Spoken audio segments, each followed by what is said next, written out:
Okay, let's get into it. So I've been wondering, quietly, silently wondering, when this like epidemic of podcasts bros was gonna die down. And it's mainly because I've noticed behavior in people like, well, let me not say people, let me specifically say males that I know. But the common thread that I find in the ones who like eat this up are either males who didn't have a father, or they had a dad but like they never talked. Like they probably just saw their dad going to work, drinking beer, football, but they never had like any heart-to-heart conversations where their dad was really able to give them like in-depth game. So it's like they are vicariously trying to get that wisdom, heart to heart that they missed out on from other guys who they don't know, who they don't have any knowledge of their lifestyle or who they are internally off the internet. And that's crazy. Because like I really find myself when I see certain titles. Okay, for example, so there's this YouTuber who I follow who's in the spiritual niche, and I saw he had a video today, and it's something like men are leaving women behind, and that Cardi B, like, what was the reason? Like something like that. I'm just like, what's the point? What is the reason? Like, what is the goal? What is the goal here? Because personally, I feel like if the goal is not to be a homosexual male, then what are you really doing? Why is there so much rhetoric about how much you hate women? Unless the goal is to be homosexual. Unless you want a land of all males, which is similar to prison. Don't pull out the 9, which is similar to prison. What's the goal? And aside from the commonality being like the lack of a father figure or heart to heart with an adult male, another one is it tends to be the males who don't pull out the 8K, don't pull out the 9, but the males who aren't that smart. And that's the common thread with any time you want to create division amongst a group of people. You pick the ones who are the least intelligent and you give them something else to fixate on as opposed to the truth. So you dangle a carrot and say, look at this carrot. Oh, this carrot could be yours, or it could be so much better if XYZ and ABC. Meanwhile, the real truth is back here. You're not doing this little dancey dance, but they're still dangling the carrot here. Like, you see this truth? Don't pay attention to this truth. Look at the little dancey dance in the back. That's exactly what's happening here. Because what? How are you going to consistently complain about being in a beneficial or preferential position? I have questions that need answers. That's like when people are like, oh, it's so hard being attractive. You don't know what it's like. They don't need to know what it's like. They know what it's like not being attractive, and that shit sucks. You see what I'm saying? That's the mentality there. Why would you complain about being attractive? All the good things that come with it. But you want to focus on the bad. That's weird. That's wild. And that's essentially the same thing that is happening here. Incels, like, let's not forget, incels is quite literally what started this movement. And then the fatherless boys, the lost incels, started the movement. They won't have sex with us. They won't make us sandwiches. They are trying to make as much money as we are. And then the lost boys are in the background like,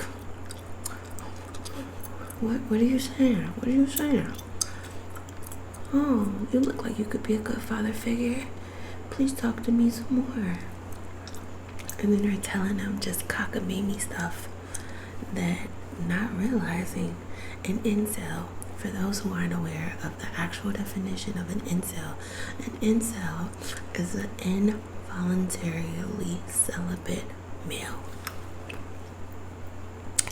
Involuntarily means they did not volunteer for this, they're more a victim of circumstances, and the circumstances that women want with them.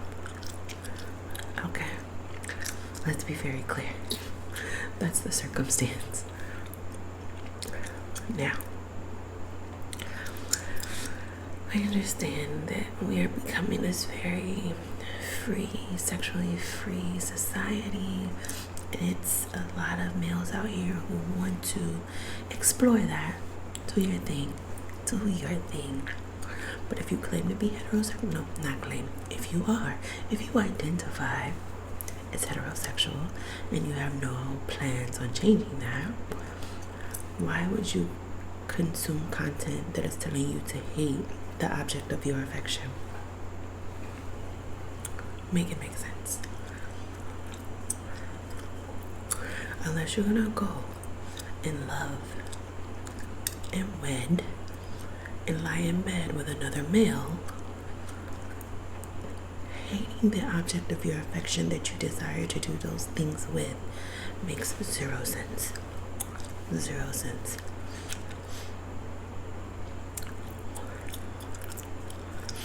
And I get it. Oof, I have to sneeze.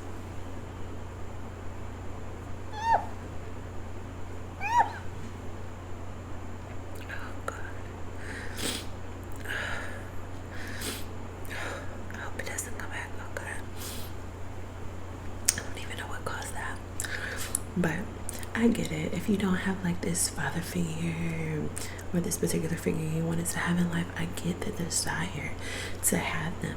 You know, if you see someone on TV or YouTube or Instagram or Spotify with podcasts who you feel like can give you game, I understand. But critical thinking, first of all, let's analyze. Most of them argue or upset or complain about not getting enough from women, having to pay for, dare I say, a meal for a woman. And what else? Maybe like providing or something like that might be the third one. Basically like the three pillars that we can throw all their arguments into, essentially. And it's because they're the weakest links. See, an intelligent male who is either working towards or has the skills to elevate in life could not be sold a bill of goods that he should hate women. And dare I say, semi-attractive or confident, not arrogant, but confident. Because even an unattractive man who is confident wouldn't buy these bill of goods because he understands it is doing nothing for him in the way to which he wants to go.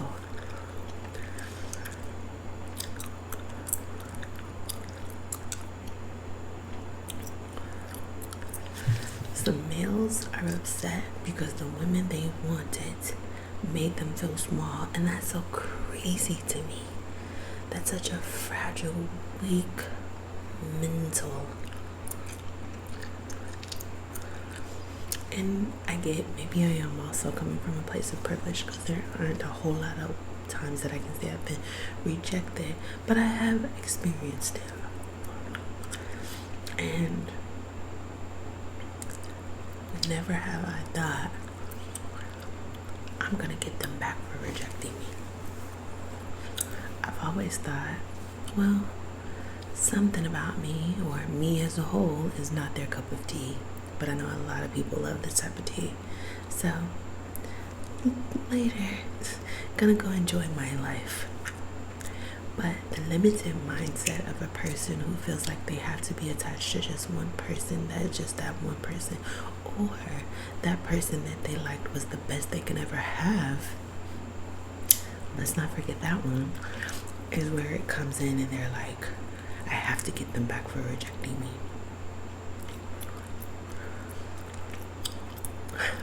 Okay. Like, I don't know.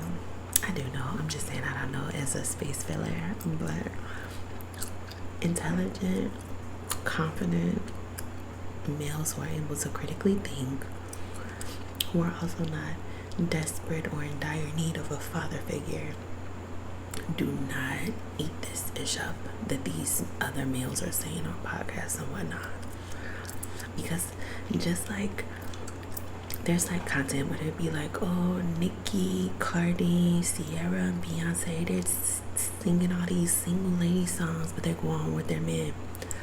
Just like these podcast bros are trying to tell y'all, bump women, don't buy them nothing to eat, don't pay for this, don't do that, treat them like this, drizzle or whatever. Just like they're telling y'all that, they're going to go pay for it.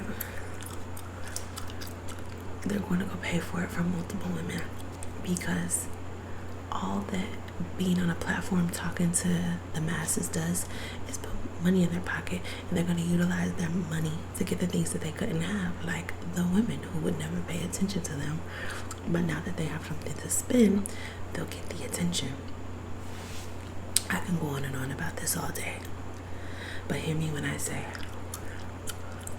if the goal is not to be a homosexual male, then what is the goal for those who are actual heterosexual males? Questions that need answers.